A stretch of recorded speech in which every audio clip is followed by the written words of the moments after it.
11:01. Yeah, there you go. Wait a minute, you're at Lynn Altman's house, aren't you? I recognize that rug in the back.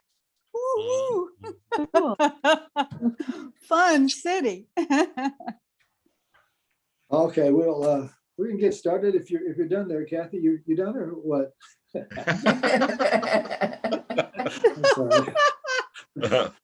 Start I with a know, little I'm sorry. I realized I was going on and on, but I just got excited seeing Lynn and Tim sitting there in Lynn's rug, so excuse me. No, I appreciate the break. When I'd go to work, I used to take a break before I'd get started. And that was always the way for me. Anyway, okay, let's get this done. And I put, as we do nothing while we're doing it, okay? I want to do also a bow to Ken Wapnick, pretty serious guy, you know, but bow to him for his help with this. He's with us today.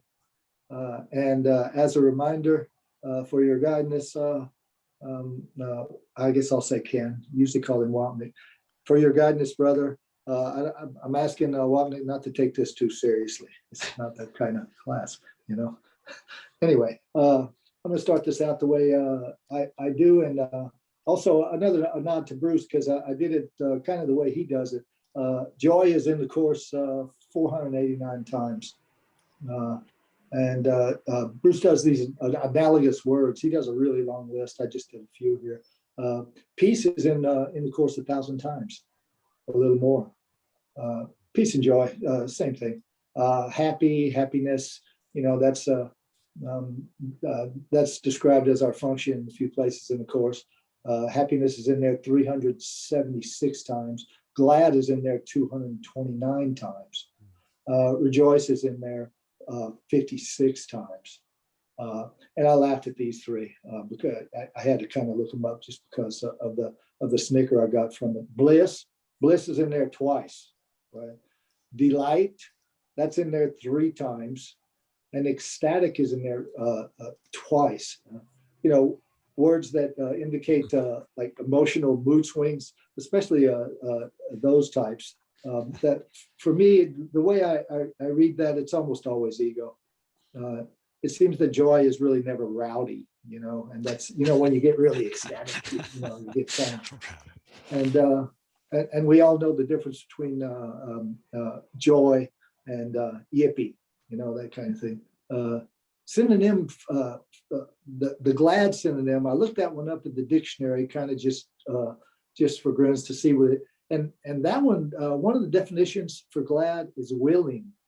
Another definition is ready. I thought that was really interesting. I liked it a lot. Okay, let's see here. We're going to do an opening meditation, and I'm going to do that right at the beginning, you know. So the last couple of times I did it a little further down the line, but I didn't want to take you all by surprise. Let's see. The opening meditation, I had lesson 255 to start with a couple of days ago. Kind of came to me, but we're not going to that one. All right, so don't go to that one. We're going to today's lesson 100 because you know, it kind of it really superseded 255. 255 has been very helpful for me. It's I choose to spend this day in perfect peace. I thought that would be appropriate for joy. But when I read today's lesson, I just couldn't help but use that one for the opening meditation. It's let's see, it's on page 180 of the lessons, and we're going to read. Let's see who. Yeah, Rebecca, would you please start us off for the meditation? We're going to read paragraphs 2, 3, and 4. And the first sentence in paragraph 6. Today's lesson is about joy. Go figure. Wonder how that happened. Whenever you're ready, Rebecca. Lesson 100. My part is essential to God's plan for salvation. God's will for you is perfect happiness. Why should you choose to go against his will? The part that he has saved for you to take in working out his plan is given you that you might be restored to what he wills. This part is as essential to his plan as to your happiness. Your joy must be complete to let his plan be understood by those to whom he sends you. They will see their function in your shining face and hear God calling to them in your happy laugh. You are indeed essential to God's plan. Without your joy, his joy is incomplete. Without your smile, the world cannot be saved. While you are sad, the light that God himself appointed as the means to save the world is dim and lusterless, and no one laughs because all laughter can but echo yours. You are indeed essential to God's plan.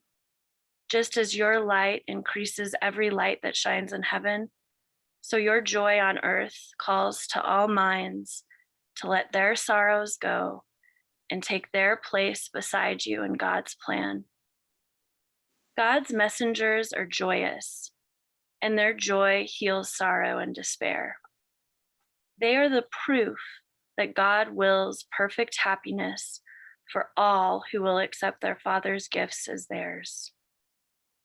Today, we will attempt to understand joy as our function here. It'll take a couple minutes, maybe less. Thank you.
All right.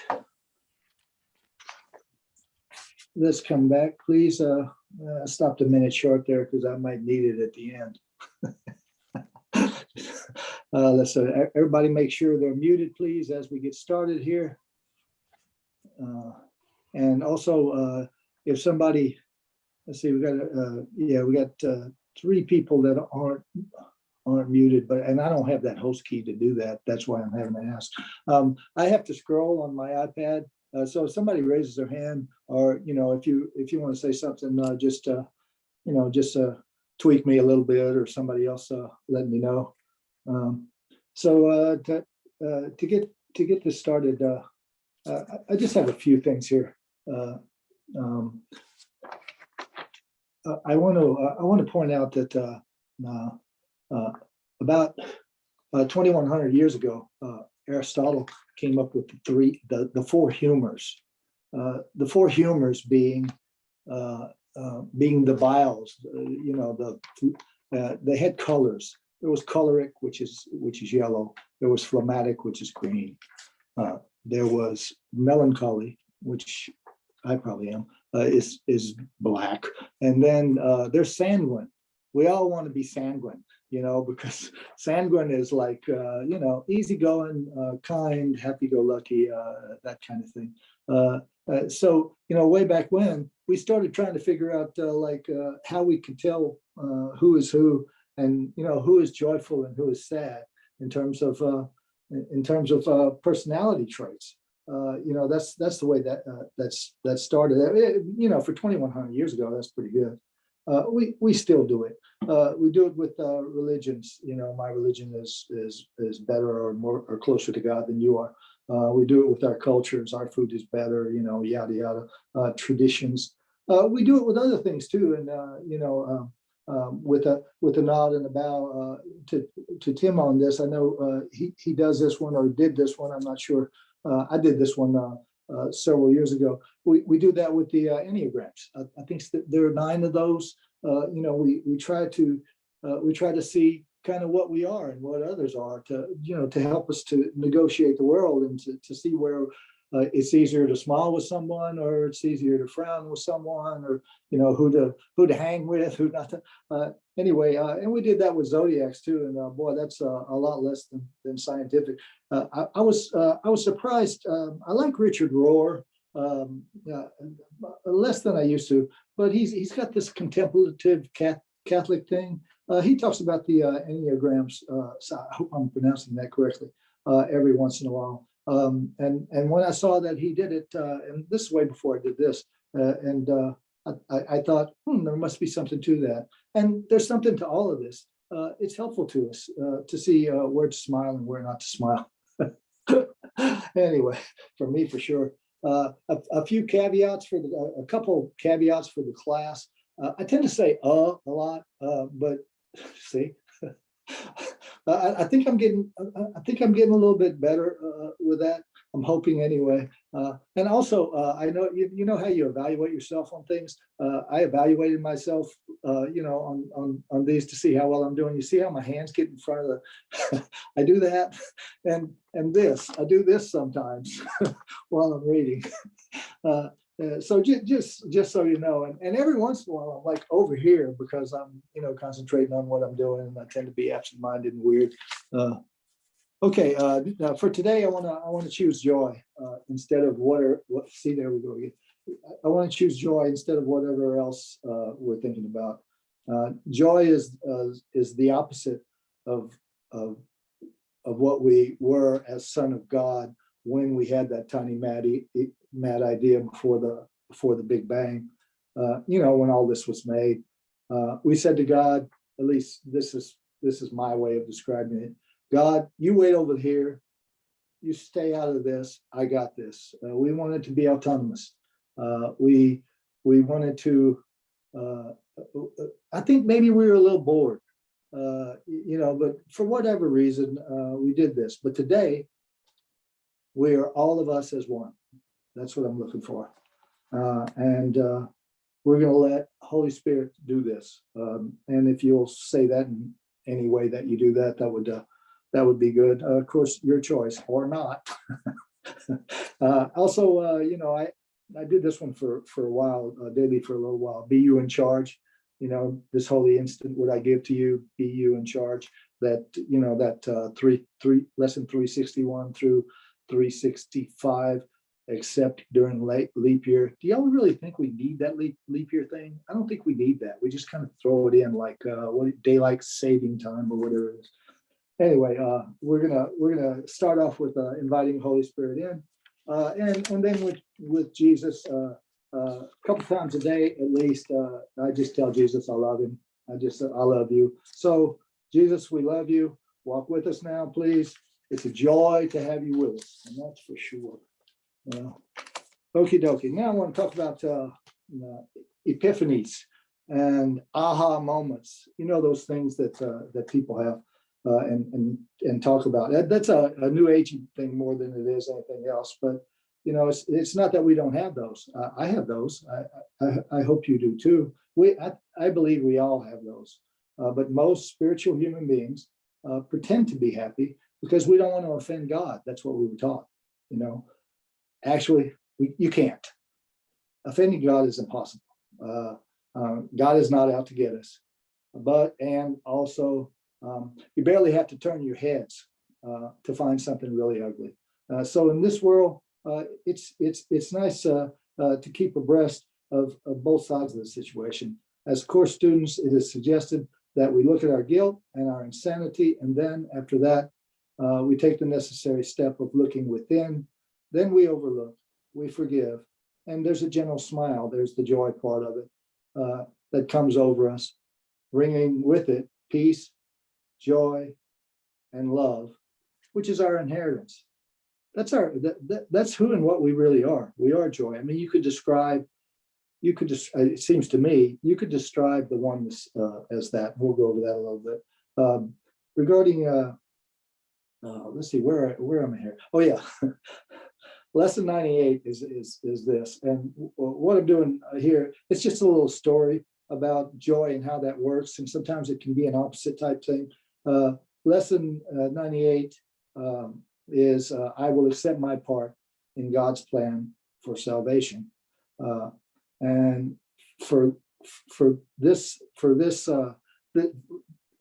following that, in the meat of the lesson, there's a quote that I just burst out laughing at, and it's not really a nice quote. It's just it was like oh, come on type quote. The quote is, "You have made 1,000 losing bargains at the least." Okay, there's a period after that. I mean, shouldn't there be at least 3 exclamation points? I mean, or at least one. I think Wapnick and Jesus missed an opportunity. I don't know how that punctuation went exactly, but I think Wapnick had a good bit to do with that. But anyway, when I read that, and here it is again, you have made 1,000 losing bargains at least. And then I went, you think? It's more like 50,000 or maybe 1,000,000, depending on how you do that reincarnation, many lives thing. I have a certain way I do it, and we sure don't need to go into that. That little story, I'm just making a point. Joyousness is a path. It's a trek. It's a choice. It's a decision. Joy is a result of unlearning. Opinion. Smiles are decisions. Joy is not learned. It's there all the time. I mean, that's really what we are. That's what we're saying. It's our inheritance. We just forgot. Simple. Son of God just made a mistake when he remembered not to laugh and took the tiny bad idea seriously. Okay, that's where I go to the chart. It's been suggested we do the chart thing here, kind of short. I went in, tried to find how to turn this thing around. Oh, wait, just a second. I got to put myself in the, there you go. All right, no, that doesn't work. Here you go. Okay, now, there it is, pin. Okay, now I can see the whole chart, kind of the way you see it. On my screen, it's backwards. It's correct on your screen, right? Yeah, or nay, please. Anyone? Yeah, it's good. Okay, good. All right, up here, this is where joy is. That's, that's heaven. That's oneness. That's that's the one mind, love, higher self, but there's no higher self in heaven, really. That's the great rays. That's light and love. Also, I talked about this a little bit last time. That's for me, that's lavender, kind of the color of the shirt, but like in a brilliance that I had a dream 35 years ago, and it seemed that heaven might be lavender because that's what I got out of it. And it's so brilliant and so lavender. Anyway, over here, this is a ego where specialness, separation, conflict, self-hatred, sin, guilt, and fear were made. In this particular little place here, no joy. That's what the mad idea is. There's no joy because Son of God in that moment seemingly remembered not to laugh. And to keep from having to deal with that, this was made. This is the world down here. There's joy here, but as I understand it, it's only loving thoughts. It's only thoughts of God. And I'm learning about the real world. I don't know it too. It's kind of vague as how I'm getting it. But I think, real world, Jesus for 3 years when he was walking around, doing what seemed to be miracles and doing his story there. That was a joyful thing because he was with God all the time. He had already accepted atonement for himself, and that was pretty helpful for all of us. Over here, this is Holy Spirit's thought system. Before I knew I was going to do joy, I wrote joy right here. So I'm pretty glad about that. I like those kind of synchronicities. They make me think that, I'm on the beam. I'm not even here, So anyway, joy's over here with forgiveness and shared interest and peace and kindness and gentleness and ideas which are of the thought of God and the right mind. That's tiny mad idea where that happened. That's the decision maker where we have to go in order to decide which one we want to choose. It's obvious which one we want to choose. We all know, but we usually do. We usually don't. And there's the veil of forgetfulness right there. Okay, I think that works. Got the chart thing. If I didn't do that exactly right, please email me and let me know where I can do it a little bit better. Okay, let's see, chart. Yeah, well, we did that one. Let's see. Oh, I wanted to mention about lesson 98. If you want a good lesson on joy, if you want to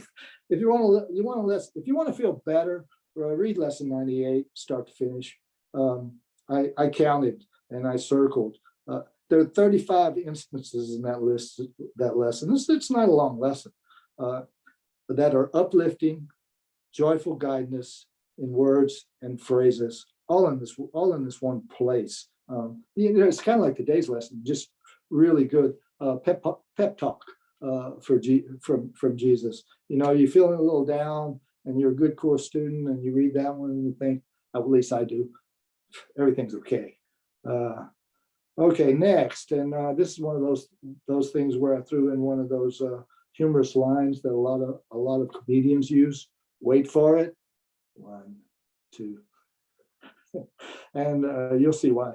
From lesson 132, there is no world. This is the central thought the course attempts to teach. None of this ever happened. It was over before it began. What does that have to do with joy? It has to do with this. This goes with those few little phrases there. We are with God right now. There's the joy.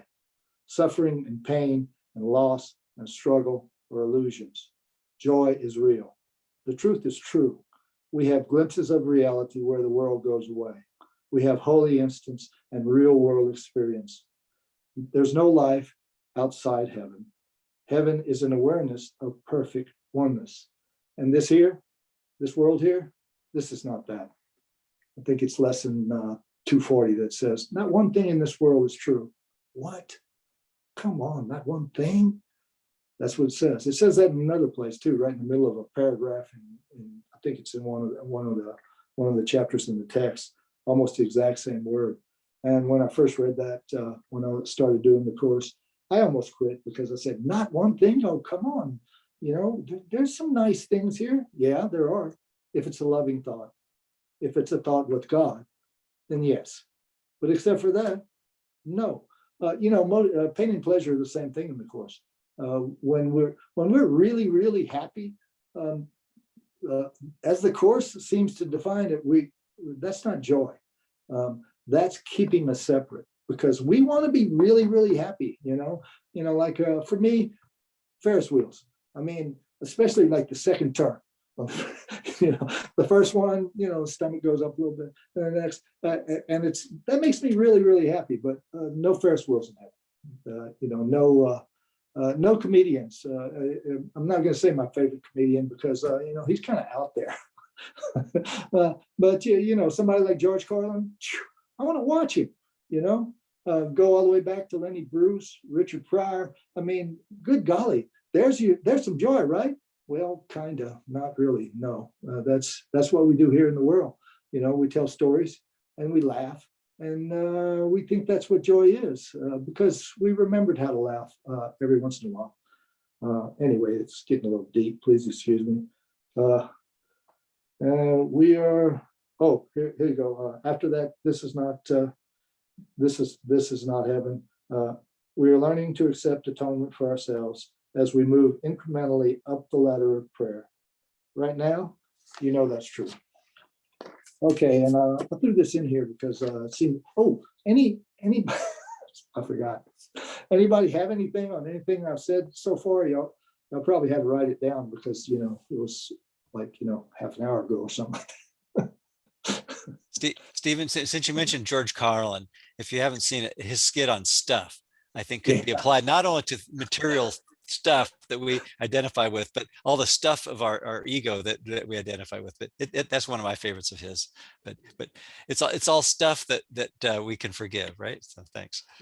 Yeah, definitely. And my favorite is real short when I can do it. The hippy dippy weatherman. And now for a few temperatures: 72, 38, and 43. And don't forget, in tonight's forecast, dark with scattered light toward morning.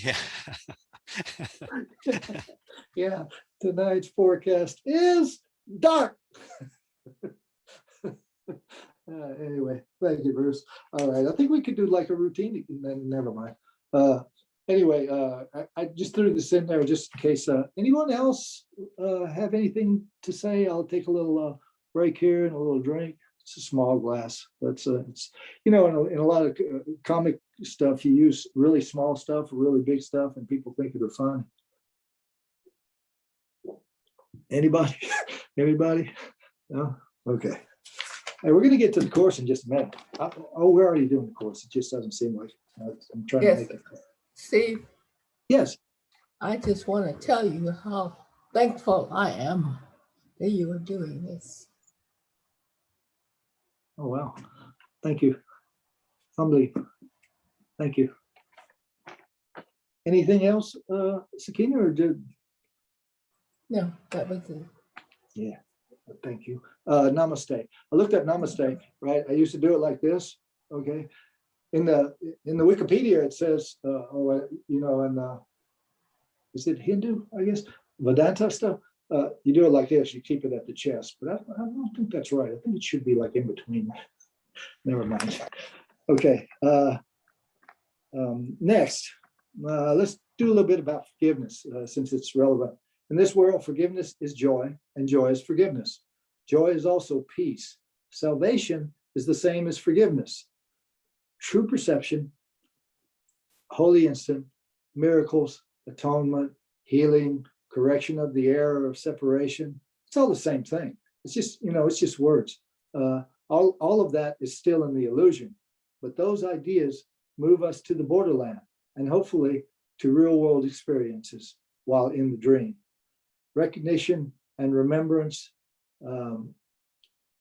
that our Son of God defined. Oh yeah, recognition and remembrance, which are also the Son of God.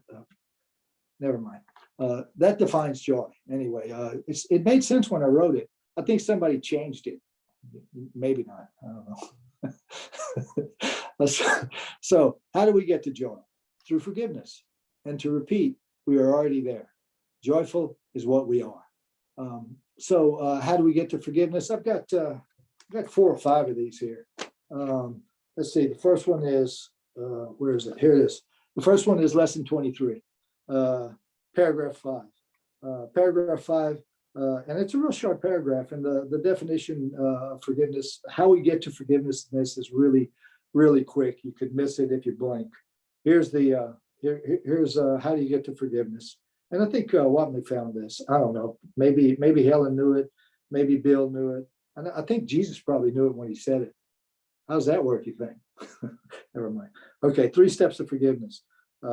This change, this forgiveness requires first that the cause be identified and then let go so that it can be replaced. The first 2 steps in this process require your cooperation. The final one does not. Okay, so what does that mean? I mean, if you read that 3 or 4 times, you'll get it. I mean, but let's see. Bruce has he calls it the 3 R's, and this is a really quick little defining of what that is. As a matter of fact, I have it written next to this on the other page there. His is reveal. I think this is right. You look at the guilt. Release. Invite Holy Spirit in. Ask Jesus to help you to see brothers without judgment, and replace. That's God taking the last step. I think that's the way it works. Any questions on that one or any of those? No? How'd I do, Bruce? Okay? Yeah. Can't hear you. Stephen, Yes. I'll be I right had a with you. question. What were those three again? Reveal, replace, what was the first one? Reveal, release, replace. Okay, Go thank ahead. you. Did I get those right, Bruce? Sometimes I use reframe too, because I think if we think of our self as bounded by a little frame, that's when lesson 5 kicks in. Where I think if I'm upset for the reason I think, then it's because, well, I've got this little frame around my identity. But if I can reframe it with Holy Spirit's help and say, okay, my real identity includes everyone, so there's no one outside me to get to the buck stops in my mind, and therefore, if that's true, then I can afford to see that I don't need to worry about what anyone else is doing or thinking. What it's my mind I need to pay attention to, and then from there, it's an opportunity to take it to the lesson 34 state and see that the unconscious guilt that's now conscious is now unfounded, and that's where the release comes in. We need Holy Spirit's help for that to release what never happened, but we have to look at it first in order to release it, and we need Holy Spirit's help, because if we look at it on our own, we're just going to get further mired in it, right? Something like that. Yeah. And then the replacement is automatic. So Automatic. because that's what we are, and that's what you've been talking about. The joy is our real nature, but we got to go through the looking whenever we're not at peace in order to get back to it with Holy Spirit's help. Yeah. Thank you. You just about did my other one, the Wapnick's lesson 5. Never upset for the reason I think, and then go to I can see peace instead of this, and this is the one that Tim's been teaching me for a year now. Kathy? Yeah, I love that 3R, by the way, Bruce. Thank you. And what I like to add to that in my own practice is, and I trust Holy Spirit to help me to get to see this and to believe this. So trusting Holy Spirit is a real big thing to me too. Thank you. And thank you. That's a second synchronicity within the past minute and a half, because my other one is, I think it's lesson 155. I didn't look it up. I will step back and let him lead the way. Joy is the result. I mean, just that one lesson title does it for me. In fact, I like the lesson title better than I like the lesson. All those words, they just kind of get in the way after a while, don't they? We made words to keep us separate, It says that in the manual. You got to be kidding, really? Yep, that's what it says. Okay, now we're getting ready to go into the book now. Anybody have anything on anything that I said about any of this? Mary, please. When you say look at it before you can release it, how long and how deep do you go when you look at something? Well, I guess my first thought is until you get there, time has no relevance for it for me. More than that, I key myself on words. For myself, I say invite you in, and then that's the willingness. When that willingness takes place, I'm already there. That's going to decision maker, but I don't picture all that. I just invite him in, and what usually happens for me is I get little short. I'm talking about like nanoseconds. So I don't know if that's, but I get these little short bursts of how it worked when it worked, and that gives me the confidence to keep it on hold and to not interfere. For me, it's the interference, because if I give it to Holy Spirit and it's some kind of situation in the world, I'm ready to make a phone call and fix it, so I can't make that phone call, I have to redo it. I have to invite him in again, Anybody have anything for Mary on that? We got all these really smart people, great course students. Anybody got something for Mary on that, please? Kathy. I'll just say, in my experience, Mary, just slowly practicing the lessons, over the period, eventually I came to get an understanding of that better than I could of somebody just telling me what they do. because as we keep practicing, this was my experience anyway, I keep practicing the lessons, then I learned to get, to hear Holy Spirit's voice more, you know, kind of guiding me and kind of prompting me forward, and just coming to meetings and, you know, studying and practicing the lessons. So maybe that helps. Anyway, that's been my experience. Yeah. Yeah, it does. Thank you. Thanks. Abe? Mhm.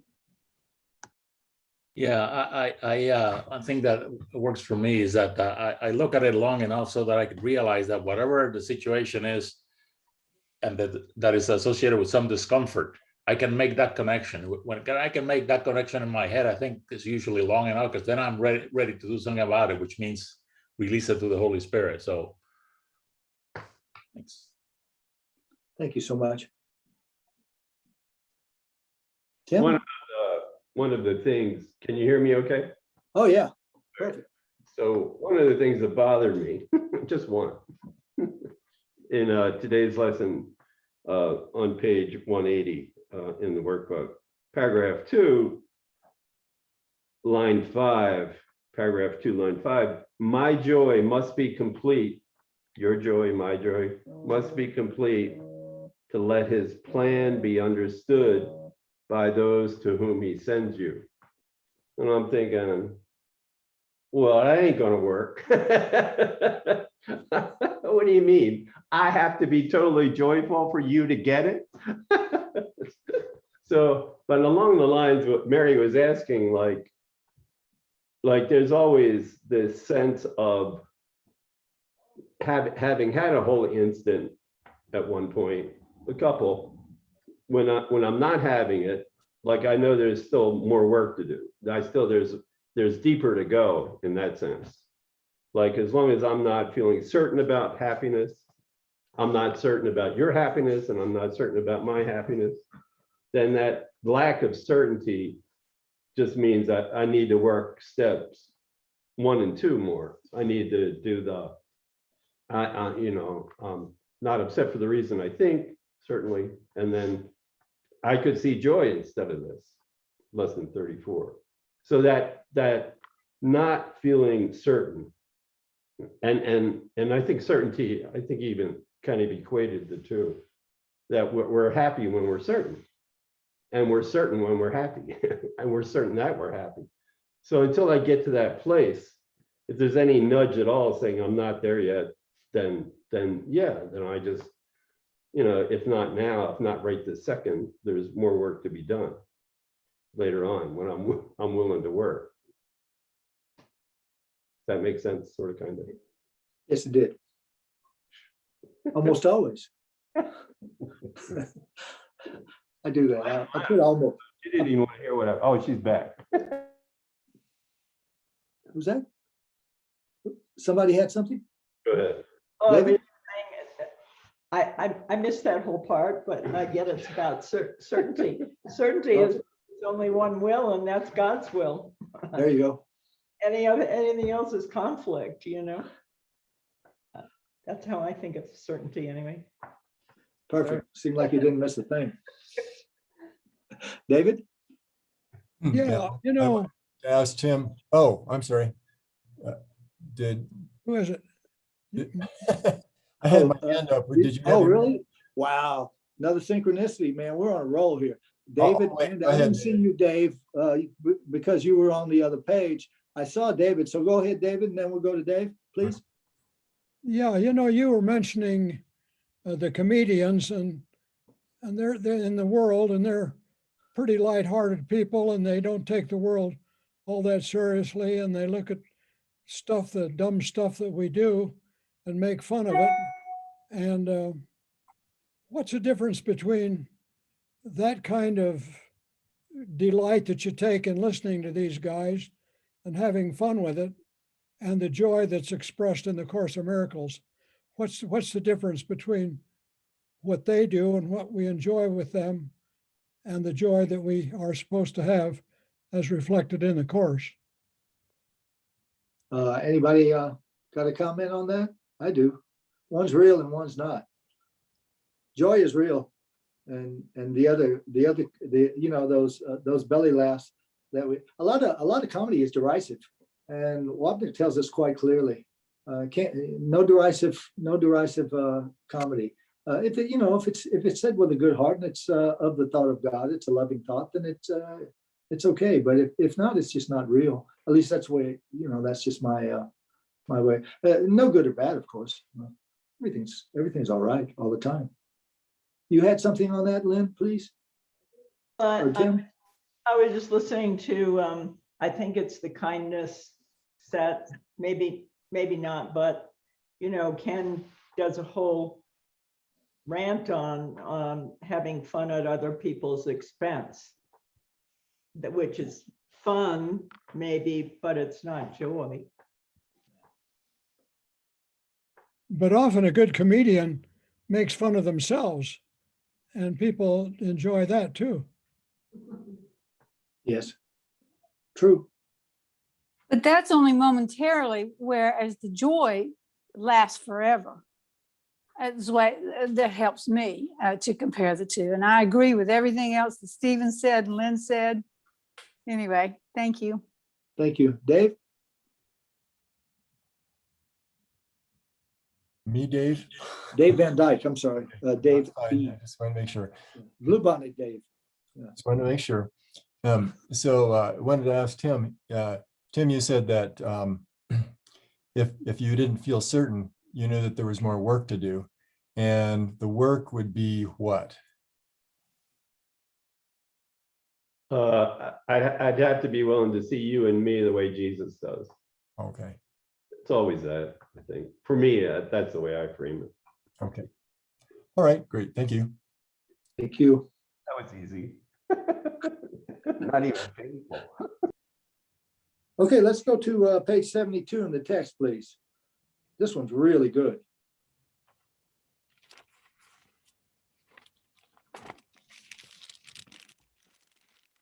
Paragraph 1, 72, page 72, the chapter on healing and wholeness. What do you think? You there, Judy?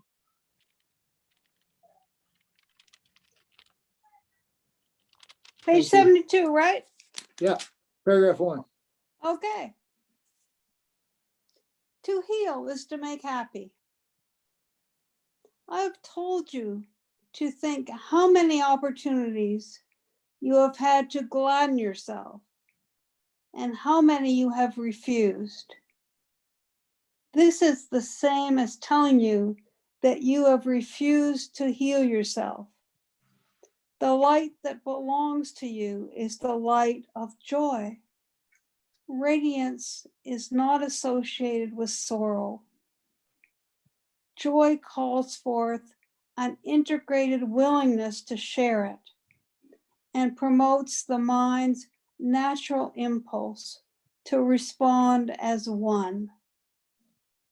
Those who attempt to heal without joy, being wholly joyous themselves, call forth different kinds of responses at the same time, and thus deprive others of the joy of responding wholeheartedly. Excellent. In other Thank you, words, Judy. you can't fake it till you make it. If you're not completely joyous, then and you're offering that ambivalence to someone, they're going to know because they're already one with you. That's what I'm taking from that. Thank you. Great paragraph. Thank you. Thank you. Yeah, the next one's really, really great too. But I got a little confused, so I didn't put it down as something to read. If someone knows the second paragraph and likes it a lot and wants to read it, we'll do that one. If not, I've got about, I don't know how many. I got a bunch of these. We're going to be here for a long time. No, I'm just kidding. We'll try to end around 15 minutes after the hour. That makes sense. Okay, let's see. Anybody have anything more on that? No? Okay, next, let's go to page 148, please.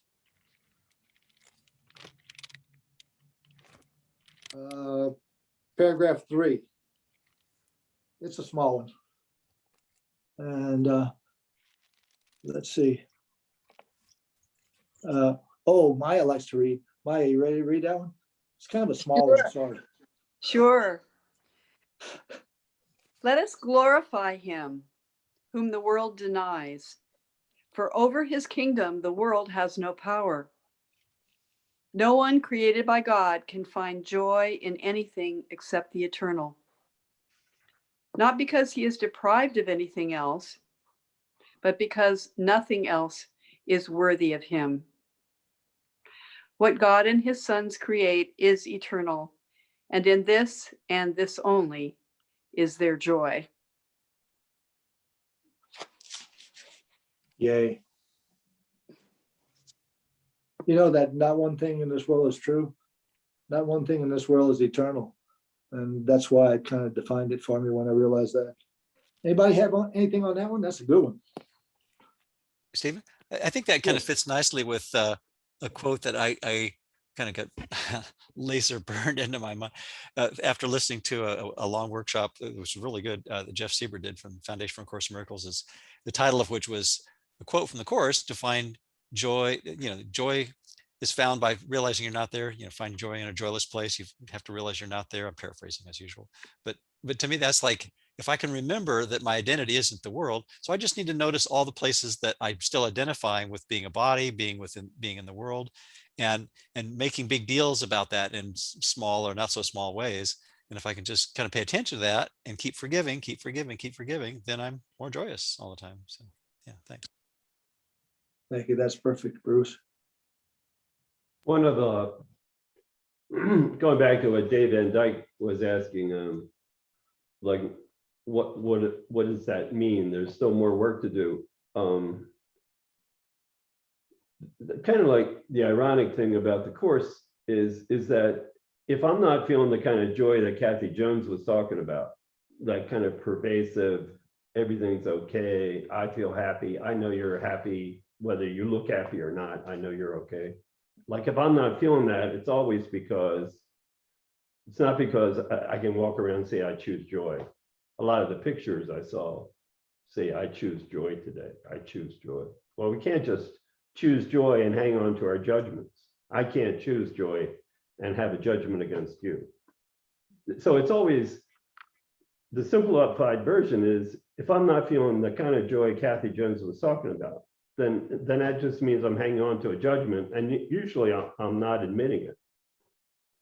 It's not just I have a judgment and that's blocking the joy, but usually I'm either justifying or not admitting it. But that's how simple this Course is. If I'm not feeling joy right now, I just have to go, the deep part, the digging part is, what am I hanging on to against you? What am I hanging on to against me? And then when I let that go, then I will have that clean feeling. And until I get to that clean feeling about you and about me, that's the only thing keeping me from feeling joy in any given second. Easy Course, right? Yeah. Yeah, it says this. It says that in there. It says something about give it. I forgot what the subject was, but give it to Jesus or give it to Holy Spirit, and it'll get returned to you clean. Nice. Kathy Jones? Yeah, I just got a real quickie, like with Judy and Tim both saying, you can't just say, I feel joy, and then I'm going to feel joy when you've got these judgments underneath. That's what, and I said, I think I just said the other day, but I love this thing, what Ken Wapnick always said, that's like pouring pink paint on top of garbage, making it all.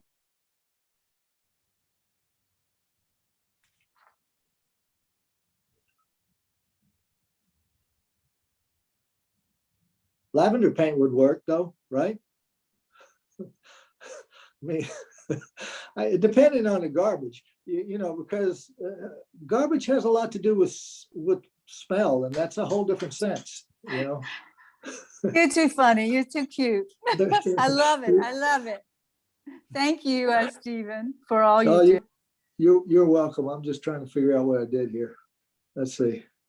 It gives a whole new meaning to the pink tax.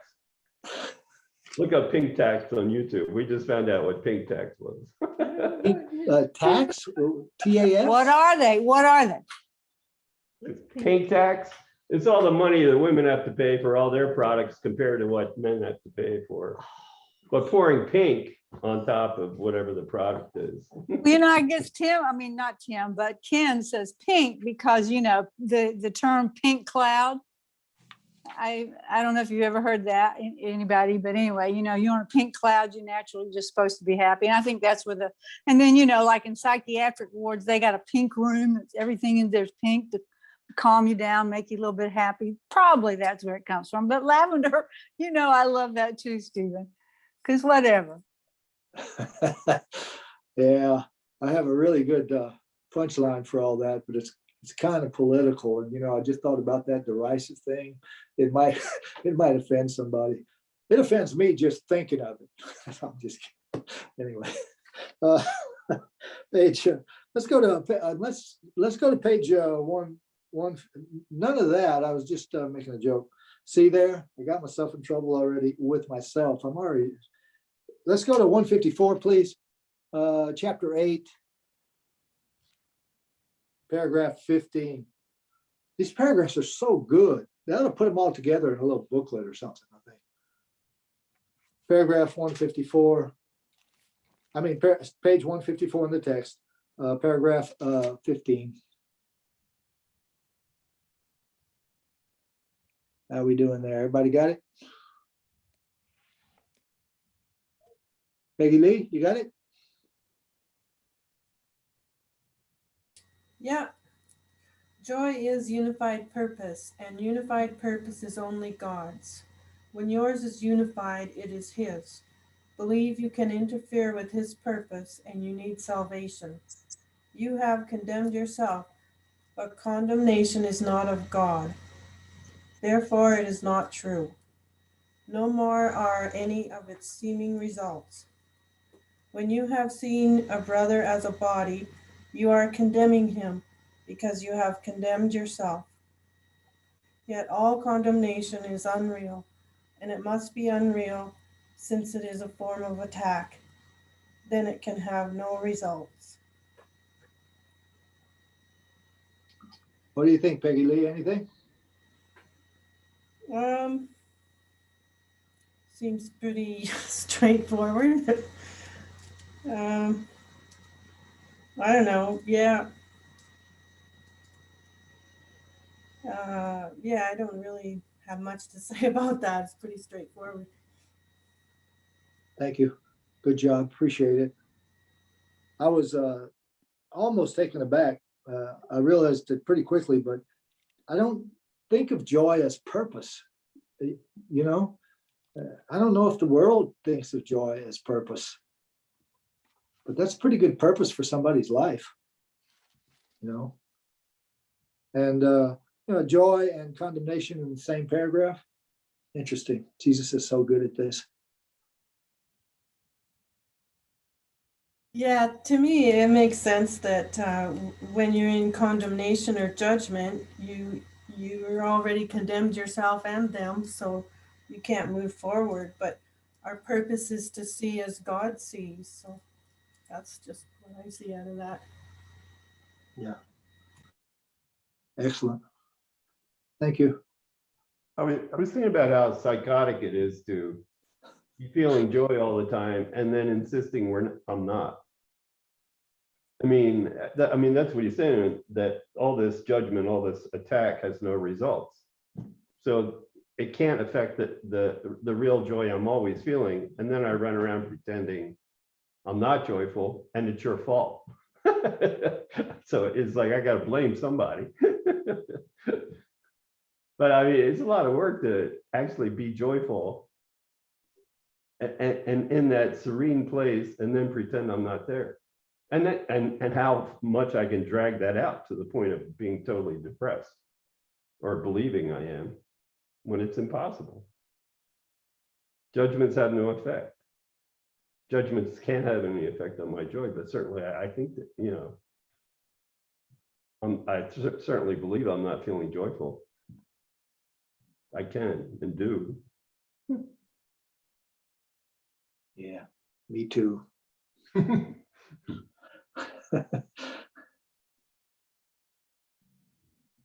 Anyone else? Oh, hey, how you doing? Yeah, I'm thinking of this idea of joy and judgment as you know, using the analogy of a phone, a smartphone, where we have a lot of apps running in the background, like the message app and the mail app and so forth. So I think in our minds, I think of an app that is joy, it's producing joy, and is running all the time. When they have this other app that's called judgment that is also running and is putting out all this noise and crap and static that drowns out the outcome of the first app. So my role is to find the button of that judgment app, turn it off so that the other one becomes apparent. Thanks. That's really cool. It sounds almost like a schematic, right? I mean, yeah. I don't know much about those, but I'm trying to get one. Who's next?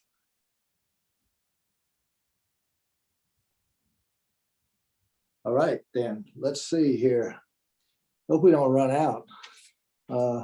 Let's go to page 173, please. Oh, good golly, this one's fantastic. We're going to do, that's 173 in the text. We're going to do paragraphs 1 and 2. They have almost the whole thing underlined and highlighted and marginalia. No stars? What is the deal? Let's see here. Who's next? Chris, did you read yet? I don't think you read, did you?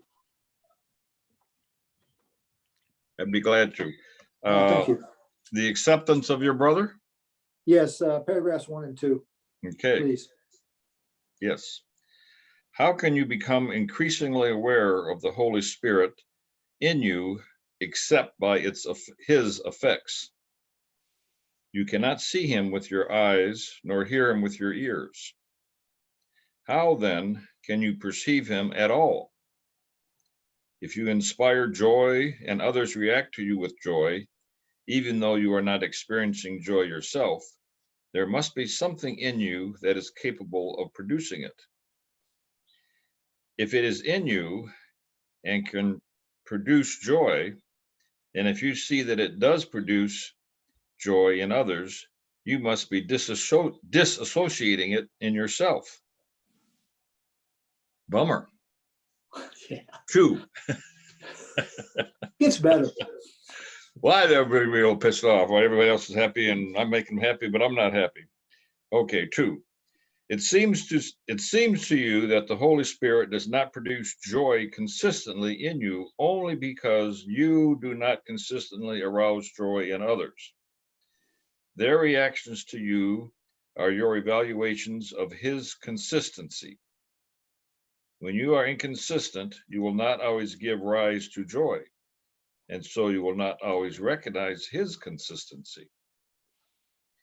What you offer to your brother, you offer to him, because he cannot go beyond your offering in his giving. This is not because he limits his giving, but simply because you have limited your receiving. The decision to receive is the decision to accept. Well, that's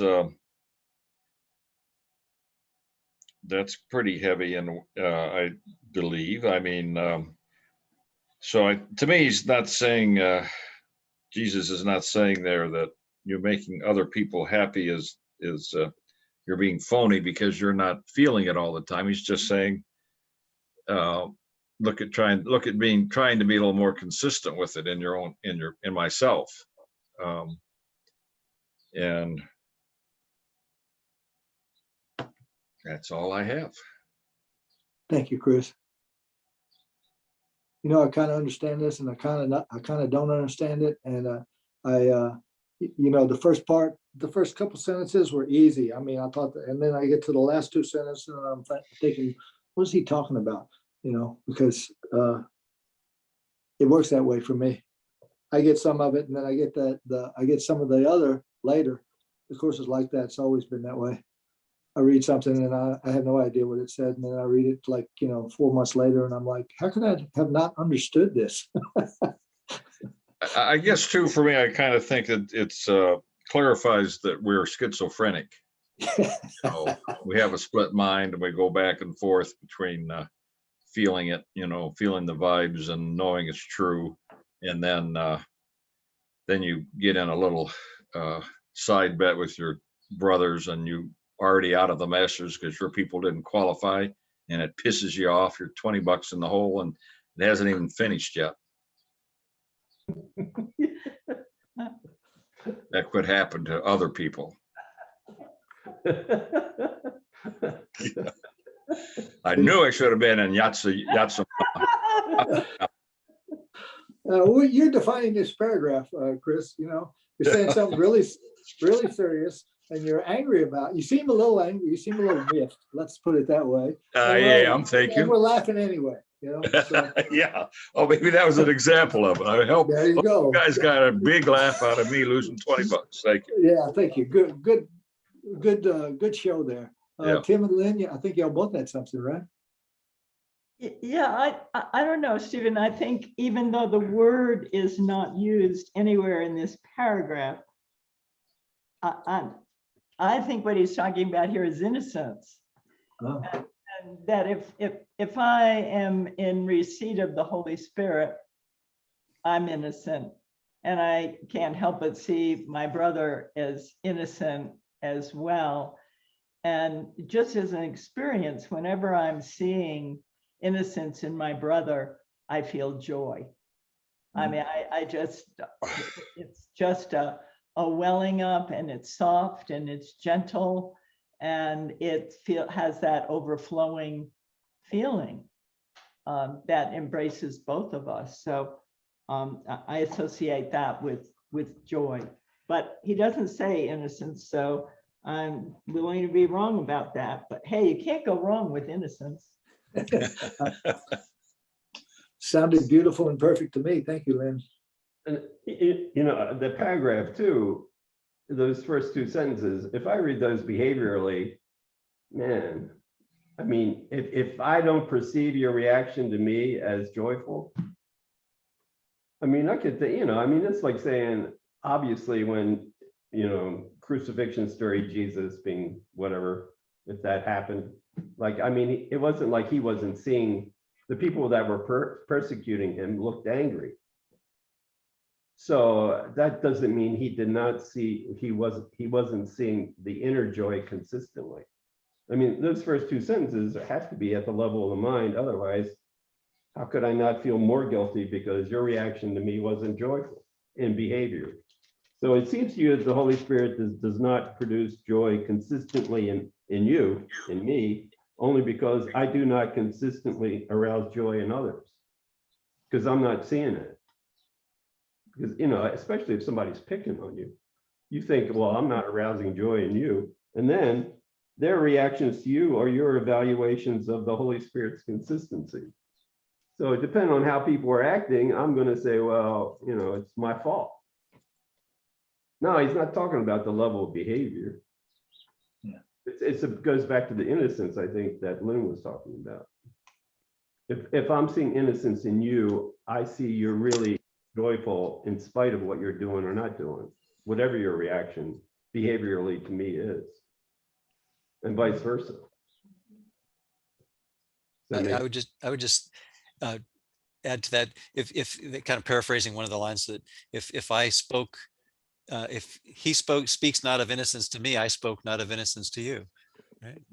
Yeah, in my mind. It's got to be in my mind. Yeah, thanks. Yeah, good to Dale, go ahead, please. Can you hear me? Yes. Oh, okay. So what comes to mind is that if we don't see the joy in others, we're not seeing them as God, right? So even if someone looks depressed and I'm looking at that, then I'm not seeing them as God. But if I see them as an expression of God or God, then they should appear joyful to me. I'm just taking it a step further. Does that register? Yes, Or- that's good. Yeah. Yeah. That's quite a leap, though. Yeah, but I think there's kind of like an in-between to it. You know, this one goes way out there for me. I did it one way, and then you know, when I read this yesterday, I did it one way, and when we read it just now, I did it a different way. And so that's what I was saying at the beginning. I kind of know what this means, but I really can't explain it. So I think what you said must be right, because I don't know what's right. You know what I mean? Mm-hmm. Yeah. Hopefully. Oh, yeah, there you go. Abe?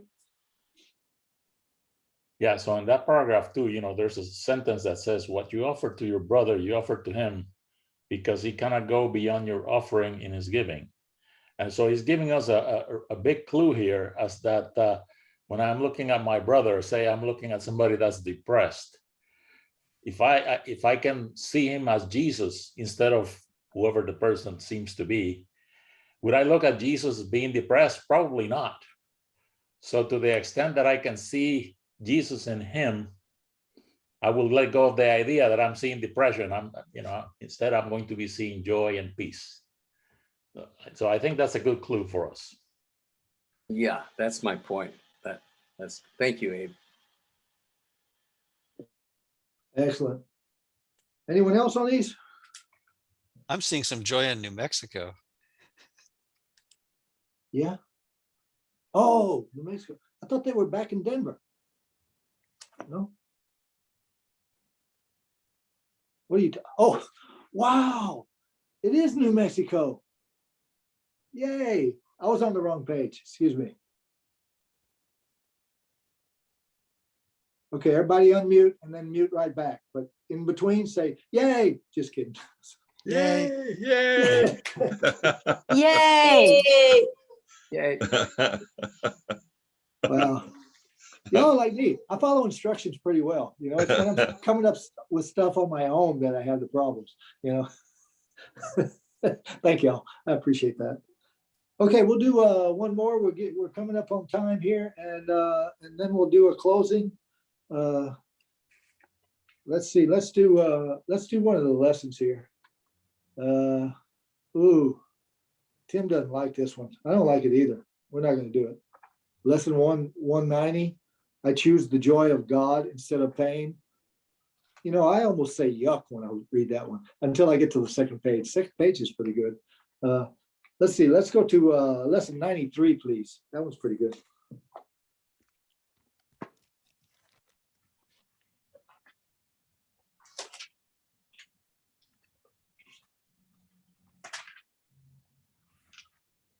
Yeah. And we'll go back to that the Southern drawl thing. Anybody got a hankering to read?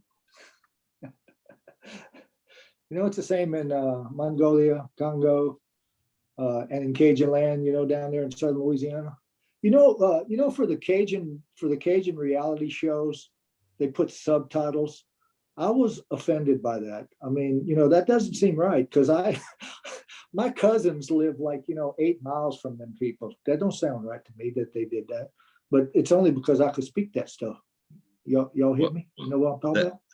That's for us Northerners to come down and get on a tour on a bus. I had on a boat tour down there one time, and the guy, he never used a consonant, and he finally decided, well, if I'm going to have people outside Louisiana come, I'm going to have to learn how to talk like differently. But I love it. But I agree with them. It's hard to understand. It's another language. Well, yeah, we don't always use customs. Yeah. We say there, and we say it fast, and people go, "What?" Yes, exactly. Okay, so yeah, that was a good one. I like that one. Got some culture in there. 161 and 162 and lessons, paragraphs 6 and 7. Anybody? No? I'm going from page to page here in case somebody wants to do that. Because I could pick somebody. I've been doing that all day. That's yay, Rebecca. I'll do it. Yay. 6 and 7. 7. Your sinlessness is guaranteed by God. Over and over, this must be repeated until it is accepted. It is true. Your sinlessness is guaranteed by God. Nothing can touch it or change what God created as eternal. The self you made, evil and full of sin, is meaningless. Your sinlessness is guaranteed by God, and light and joy and peace abide in you. Salvation requires the acceptance of but one thought. You are as God created you, not what you made of yourself.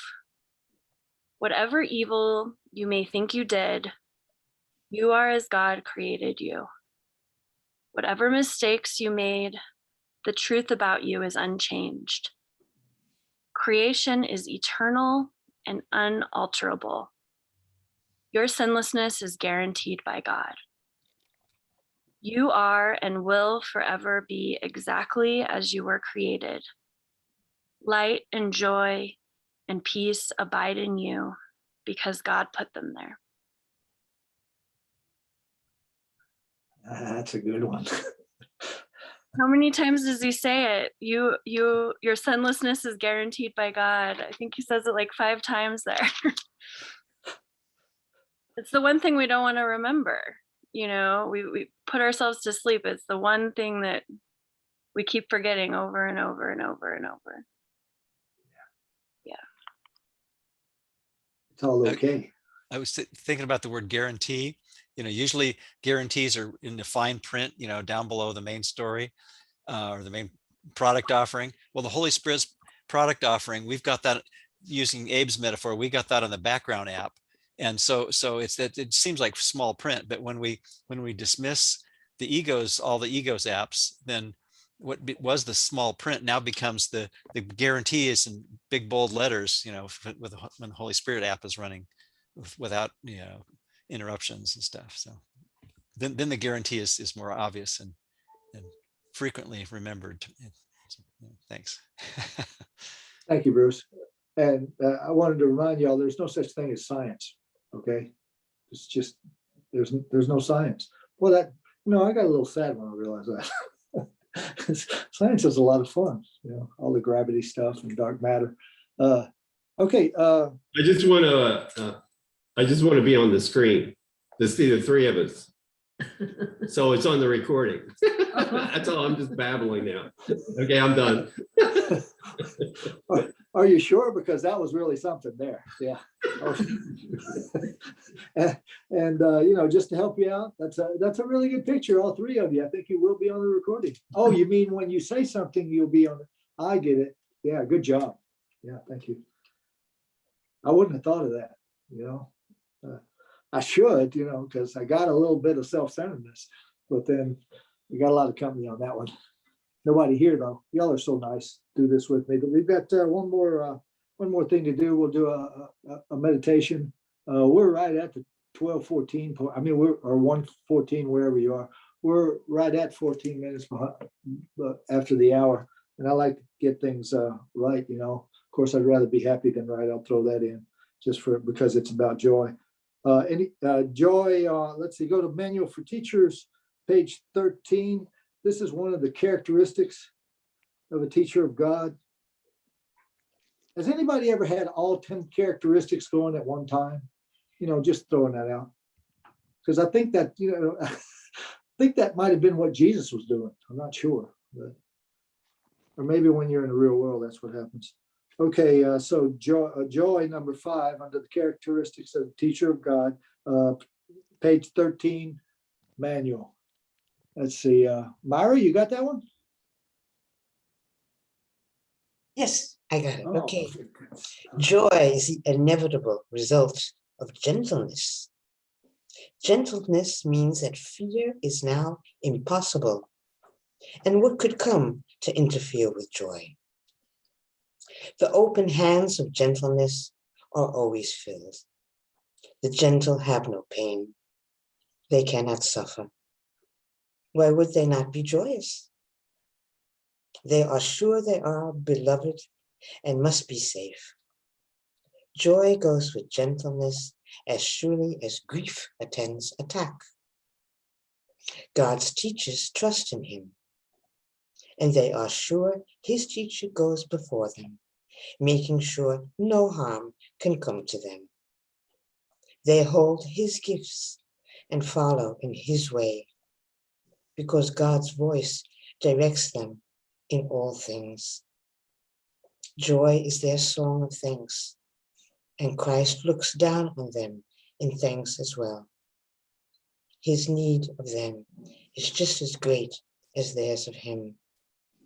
How joyous it is to share the purpose of salvation. That is so beautiful. That is very beautiful. Joy, gentleness, following the voice of the Holy Spirit always.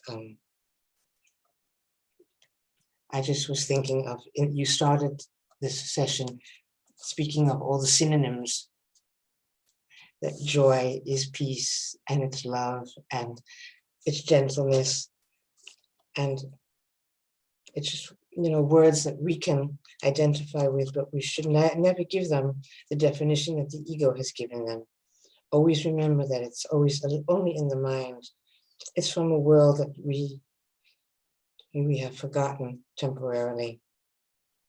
And then I was thinking of the app that Ab was talking about, that just to remember that it's not only joy, the app of joy, but only perfect love exists.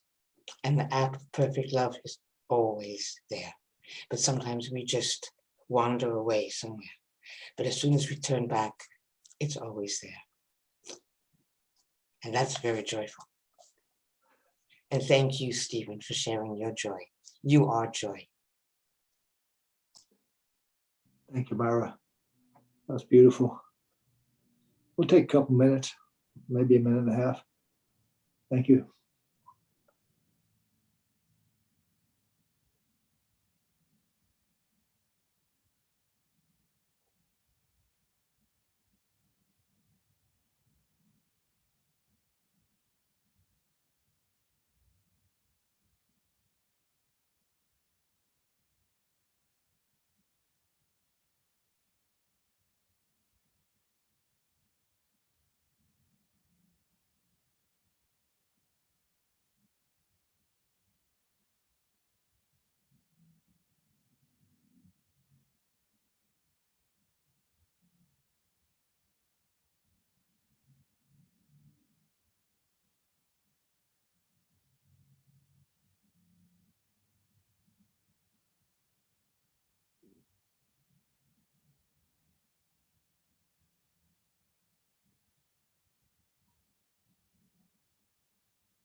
Gently come back, please. And thank y'all so much for doing this with me today.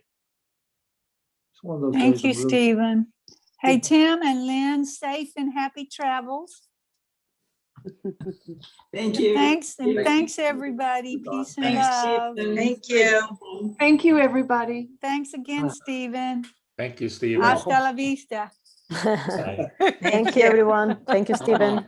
Thank you. Thank you. Good to see y'all. Love you. Bye. Children, look at them all.